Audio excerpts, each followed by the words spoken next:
Hey, AP Chemsters, this is Mrs. Vanderwall bringing you another edition of the Blank Wall series. So today we're going to start about section 15.5, which is called the auto ionization of water and pH. Hopefully you're more or less familiar with pH. You've heard about it, you've seen commercials about it. You even did that in your first year of chemistry, whenever that was. You may not have heard of this term auto ionization, but if you look at it, break down, what does that mean? What does that prefix auto mean? Well, it means by itself. So water by itself can ionize is really what that term means. Let's kind of go back and kind of lay some ground rules real quick, that if there is something that you didn't catch, or if I'm going too fast, or if you need to catch up, remember you can always pause this and go back and listen to me again if you really want to.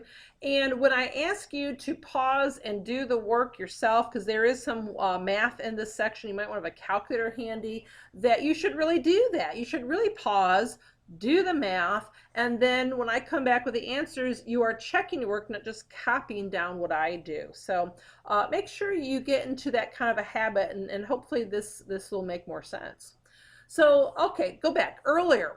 In a previous section, we said that water can act like a base when acting with a strong hydrochloric acid, and water can act like an acid when you're acting with even a weak base like ammonia.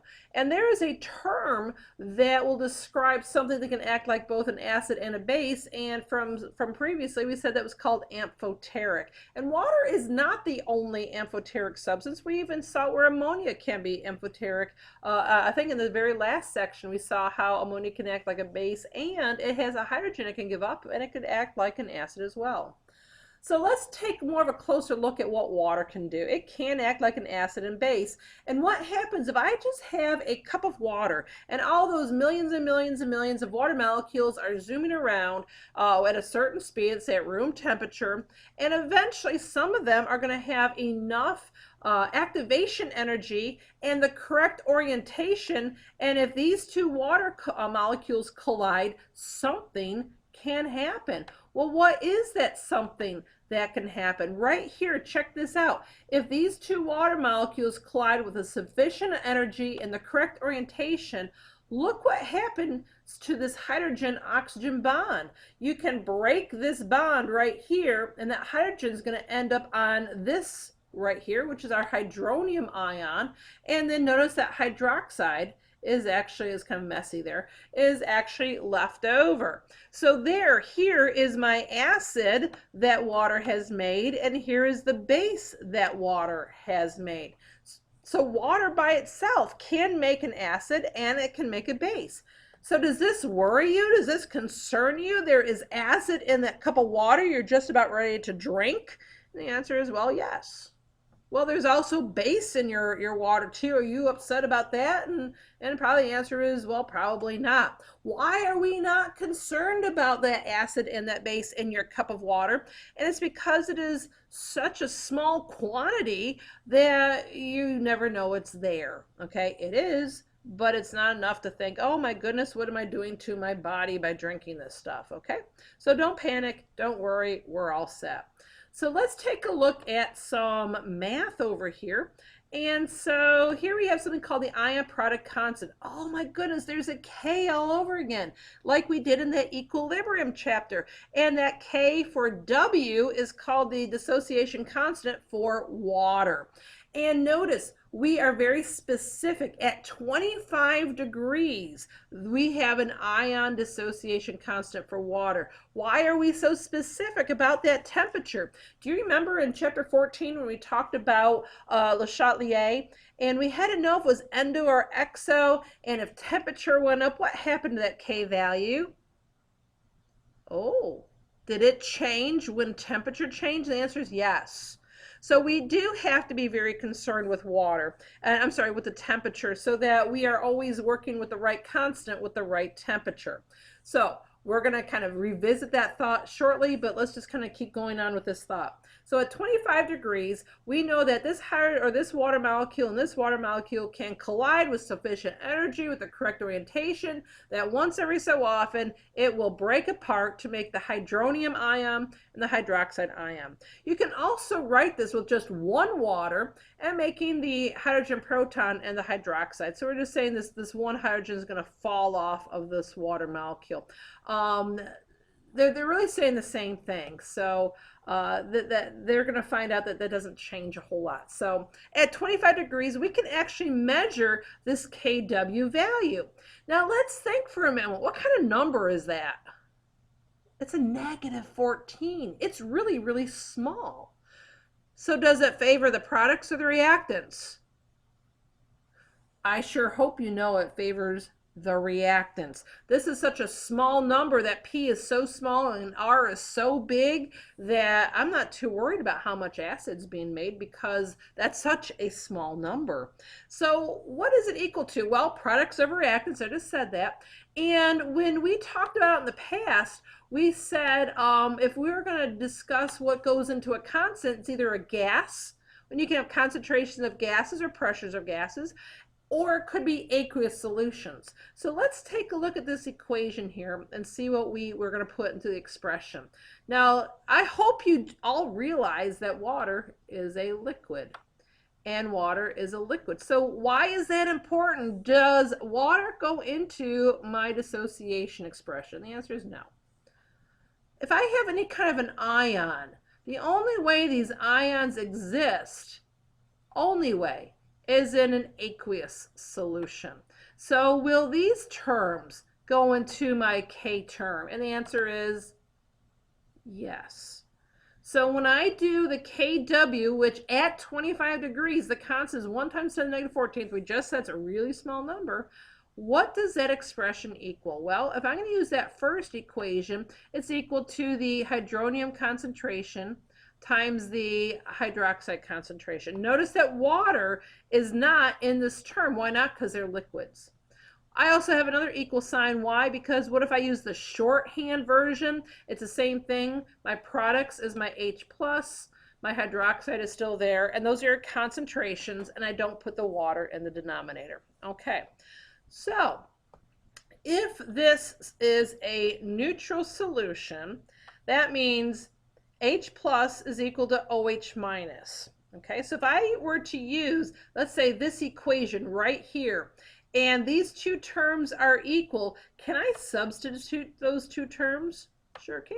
That means if hydroxide is equal to the hydronium, and so these two terms are multiplied by each other, so I square them.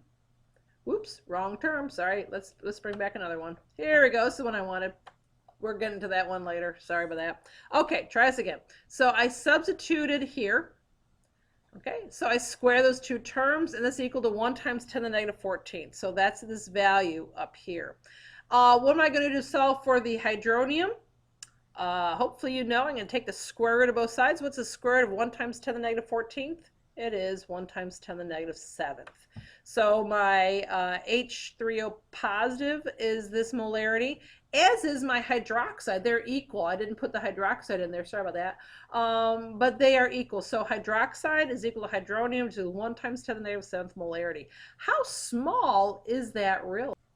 Okay, here it is. So that's a really small number. Let's see here. This is tenths, hundredths, thousandths, 10,000s, 100,000s, millions. This is 1 in every 10 million particles, if you will, is going to be an acid.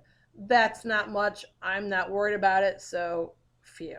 Okay, thank goodness. Let's look at problem number 13. It says at 60 degrees. Oh, wait a minute, what do you notice? This is at 25. This is at 60. I changed the temperature. The value of Kw has changed. Notice it's 1 times 10 to the -13th. It's different from this value. It says using Le Chatelier's principle, he doesn't go away, folks, predict whether the reaction below is exothermic or endothermic, okay? So let's think here. What has happened? Well, we know that at 60 degrees, K is larger. Sorry about that. Go away. K is larger than K at 25. 10 to the negative 13th is a bigger number than 10 to the negative 14th. So if K is larger, what does that mean? Think about it. Close your eyes if you have to. If K is larger, what does that mean about products and reactants? Which is now bigger? I sure hope you said the products are bigger when temperature went up. So, how did it shift? Hopefully you got it shifted right. So if it shifted to the right, that means it must be endothermic. Heat must be here. Let's make sure we understand that. So if this is where heat is, I'll put a little H here for heat. So if temperature goes up, it shifts to the right, making more products. If I make more products than I had before, the K is going to get bigger than what it was. So that does make sense to me. I hope it makes sense to you. All right, so what's next now? We're supposed to find what the H plus and the OH is in a neutral solution. Let me scroll this up again. All right, so what does it mean to be neutral? Well, in a neutral solution, hopefully you've heard of neutral and acid and bases before. If you think about it, neutral means that your acid equals your base. So once again, we can substitute in that same Kw expression. We can substitute, see how these are aqueous. So instead of having H3O plus times OH minus, then they're equal. So H3O squared is 1.3. Or excuse me, 1.0, if you will, times 10 to the negative 13th. So how am I going to solve for this? I'm going to take the square root, and there you go. Notice, isn't this number bigger than up here, 1 times 10 to the negative 7? Yes, it really is. It is larger than 1 times 10 to the negative 7. So we are correct. Products did increase. It did shift right. So again, I'm proving that it must be endothermic. All right, let's go to the next page. All right, so here are some terminology, here's some relationships that we really have to know. So in a neutral solution at 25 degrees, of course, again, that temperature is important. We know that the H plus and the OH minuses are equal, they're neutral, and they're equal to 1 times 10 to the negative 7. An acid solution, I hope this makes sense to you, that you have more acid than base in your solution. And a basic solution, I hope this makes sense to you, that base is going to be greater than your acid. And do you notice something over here? That's that same triangle we've used before. Remember moles on top of the mountain? Well, this time we have Kw on top of the mountain. And again, we're going to multiply these two numbers to get this. So how does this work? If you would like to solve for H3O plus, that's equal to Kw divided by hydroxide.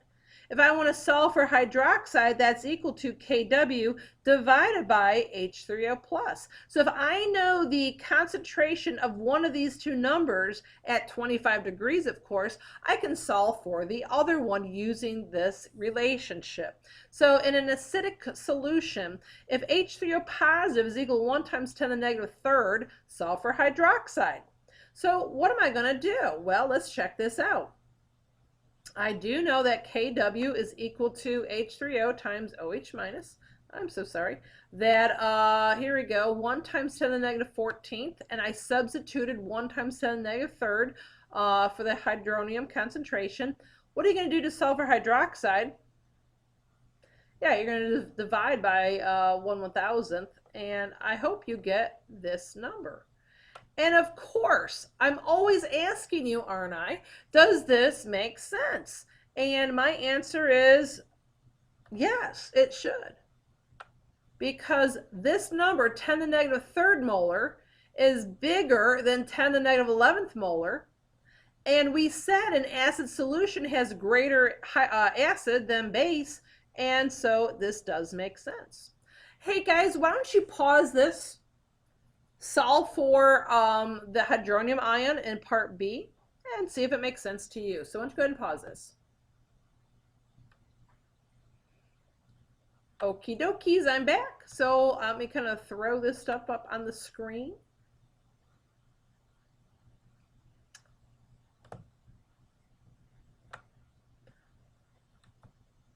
And it does make sense. Why? Because 10 to the negative 2 is bigger than 10 to the negative 9.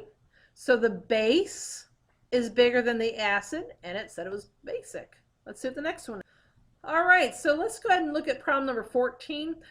This is done the same way as before. So set up your triangle, and we can do the first one together if you want. So what would you do to solve for the hydronium concentration?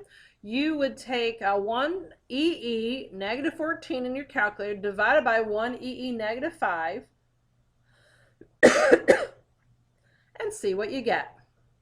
When you do this, I sure hope you get 1 times 10 to the negative 9th.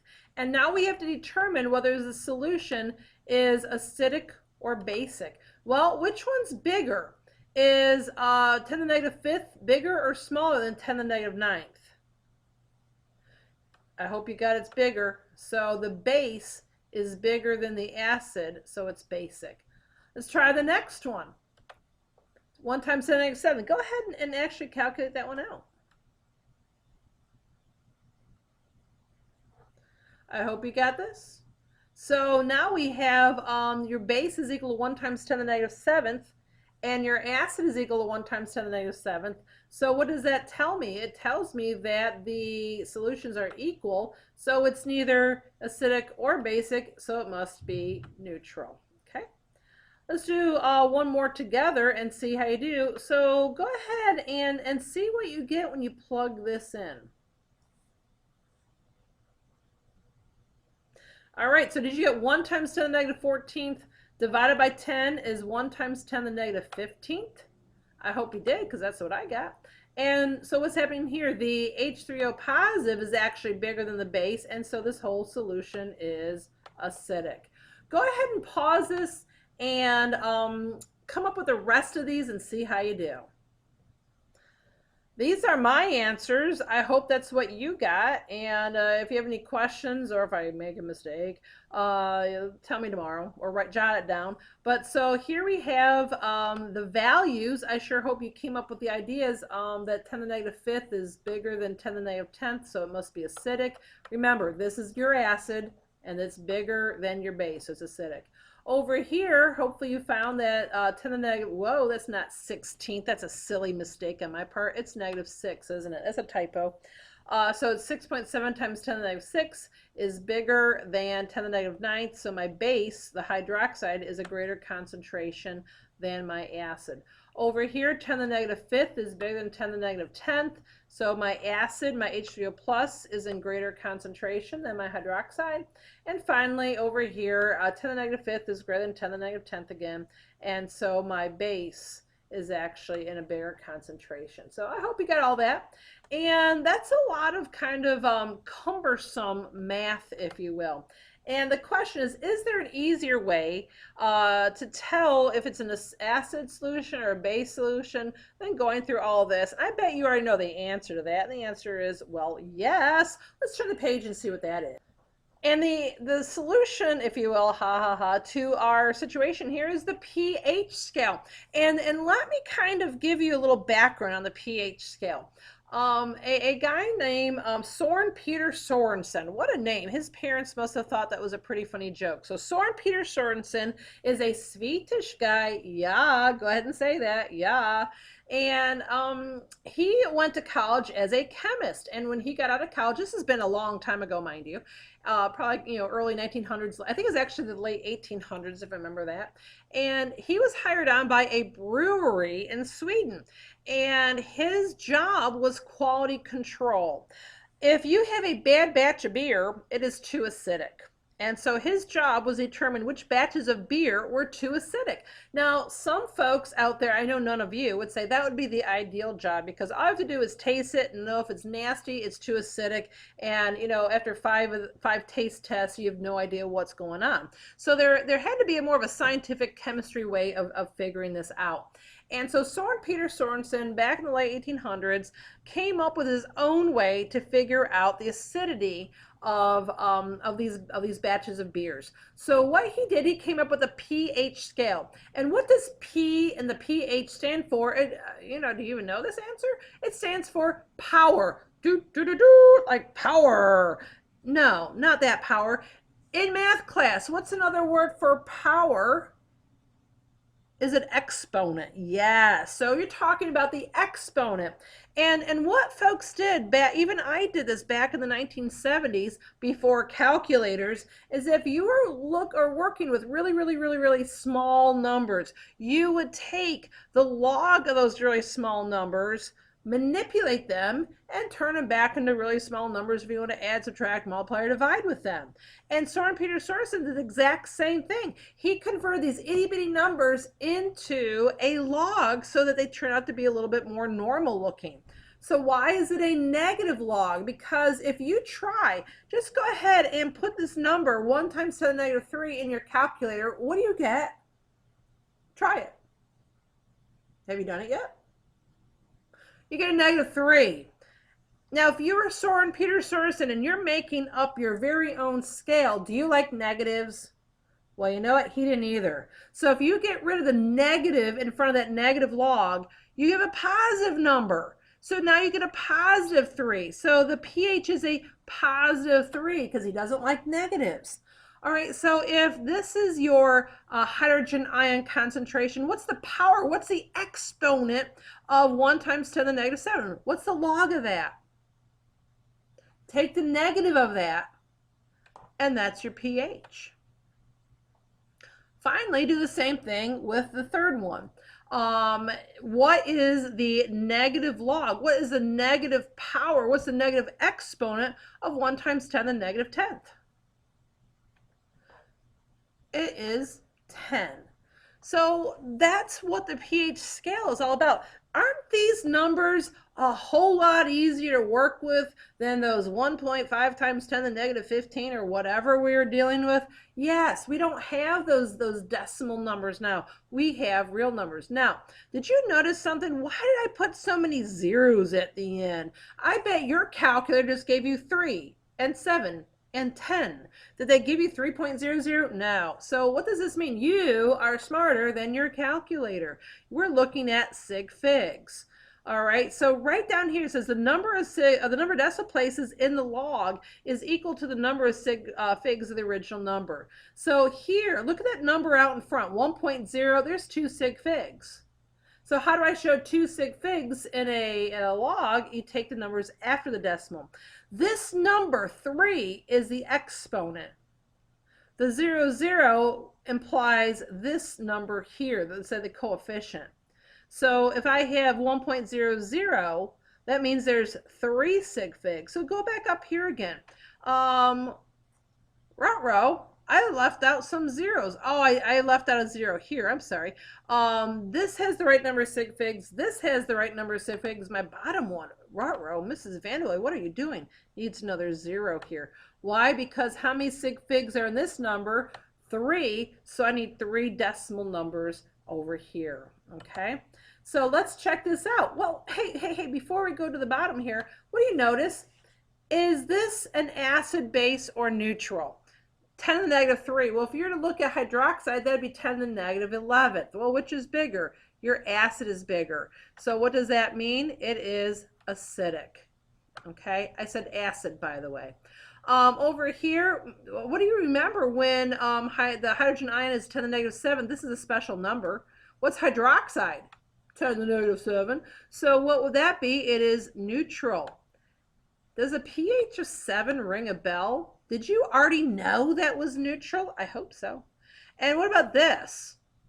10 to the negative 10th for hydrogen ion. That means your hydroxide is 10 to the negative 4th.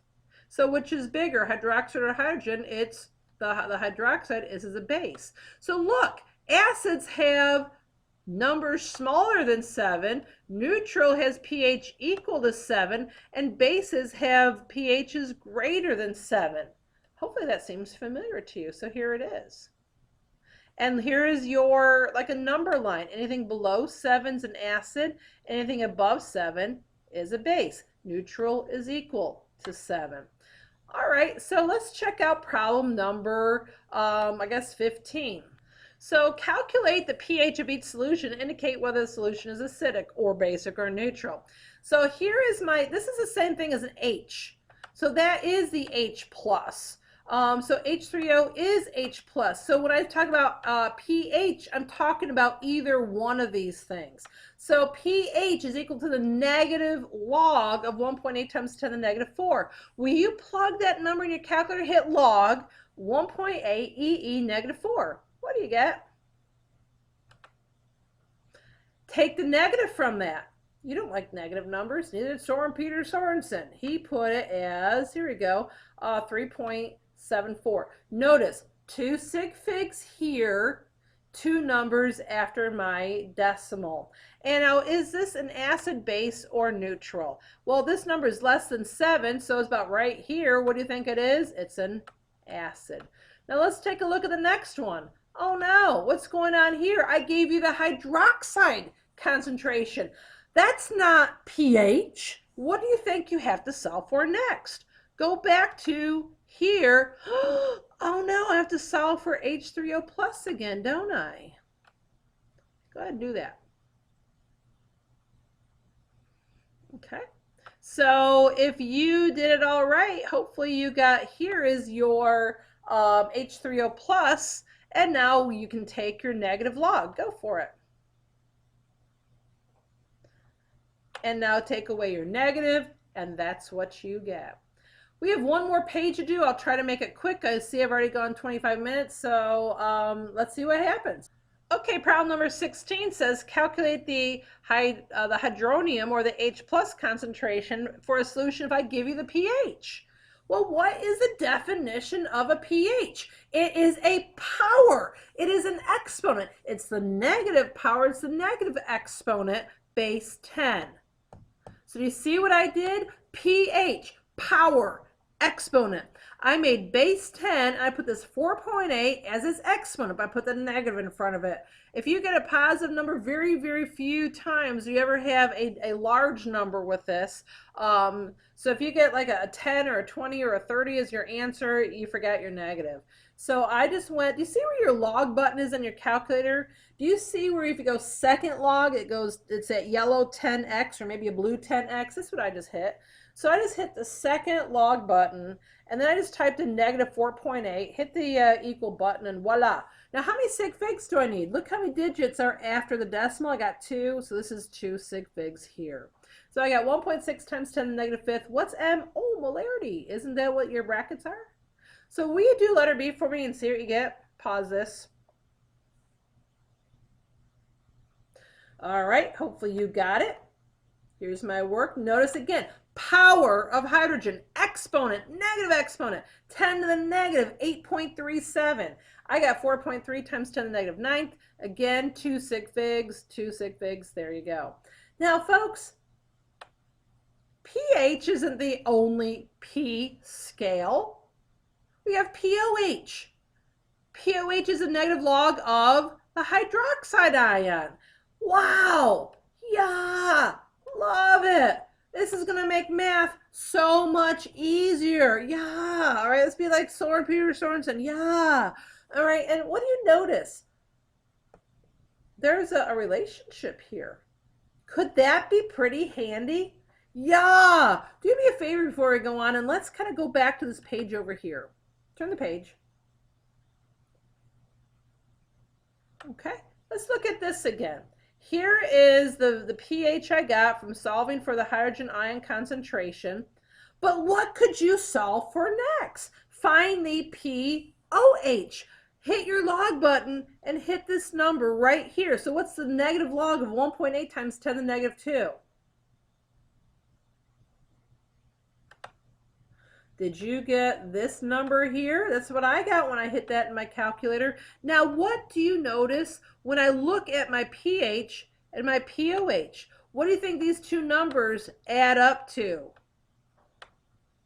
That's right, 14. Do you think that's a coincidence?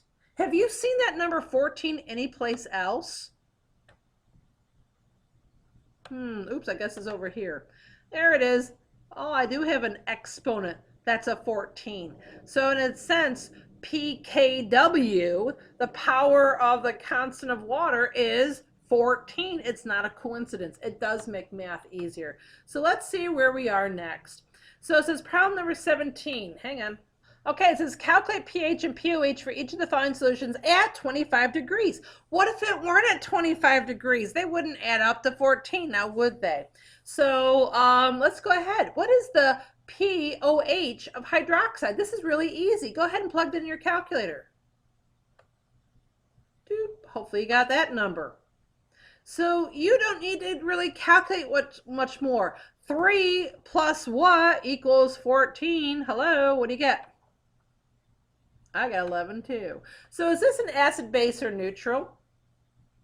I hope you got as a base because pH, always look at your pH, is greater than 7. So let's write that down. So this is a base. Why? Because you're always looking at pH to determine this. Okie dokes, what about the next one? Well, wow, this is a 1. What's the pH of a solution of 1? Do your calculator, see what you get. Hopefully you got this. 0, that's right. So 10 to the 0 equals 1. That makes sense. So it's POH. Well, that was not too tough, was it? It adds up to 14, so POH is 14. So is this going to be an acid, base, or neutral? Well, look at your, oops, I didn't mean to cross it out. Look at your pH.